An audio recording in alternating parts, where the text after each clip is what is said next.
सरकारने कर्जमाफी करावी, अन्यथा मंत्र्यांना गावात दौरा करता येणार नाही असा थेट इशारा स्वाभिमानी शेतकरी संघटनेचे नेते राजू शेट्टी यांनी सरकारला दिलेला आहे।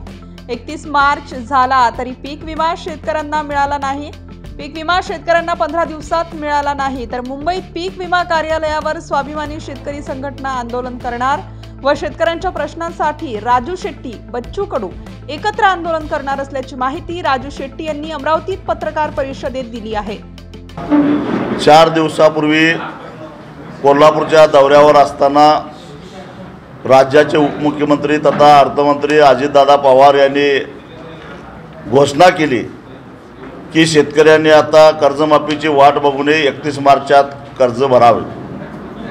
खरं तर गेली अनेक वर्ष अजितदादा हे राज्याचे अर्थमंत्री आहेत, त्यांना राज्याच्या आर्थिक स्थितीबद्दल खडानखडा माहिती असताना त्यांच्या महायुती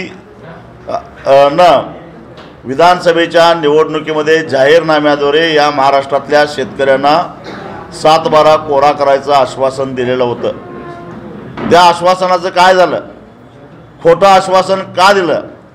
शेतकऱ्यांचा विश्वासघात का केला? या प्रश्नाचं उत्तर त्यांना द्यावं लागेल। त्यांच्या या भूमिकेमुळं, सरकारच्या या भूमिकेमुळं राज्यातल्या 45 लाख कर्जदार शेतकऱ्यापैकी 23 लाख कर्जदार शेतकरी हे थकबाकीदार झालेले आहेत। त्यांना बँकांच्या नोटीस आलेल्या आहेत। त्यांना वेळेत कर्ज भरल्यामुळं जे 6% व्याज सवलत मिळते तीही मिळत नाही। एवढं मोठं आर्थिक नुकसान झालेलं आहे। एका बाजूला हमीभावापेक्षा कमी किमतीमध्ये शेतकरी शेतीमाल विकायला लागलेला आहे। दररोज 8 शेतकऱ्यांच्या आत्महत्या होत आहेत आणि दुसऱ्या बाजूला अशा पद्धतीनं सरकार क्रूरपणानं शेतकऱ्यांच्याबरोबर वागत असेल। शेतकऱ्याच्या हक्काचा विमासुद्धा त्याला मिळत नाही। खरीप संपून 3 महिने झाले तरी अजून विमा मिळत नाही, रब्बीचा तरी पत्ताच नाही। तेव्हा 15 दिवसाच्या आत जर का विमा कंपन्यांनी विम्याचे पैसे शेतकऱ्याच्या खात्यावर जमा केले नाही तर मुंबईच्या त्यांच्या कॉर्पोरेट ऑफिसमध्ये घुसल्याशिवाय आम्ही सोडणार नाही।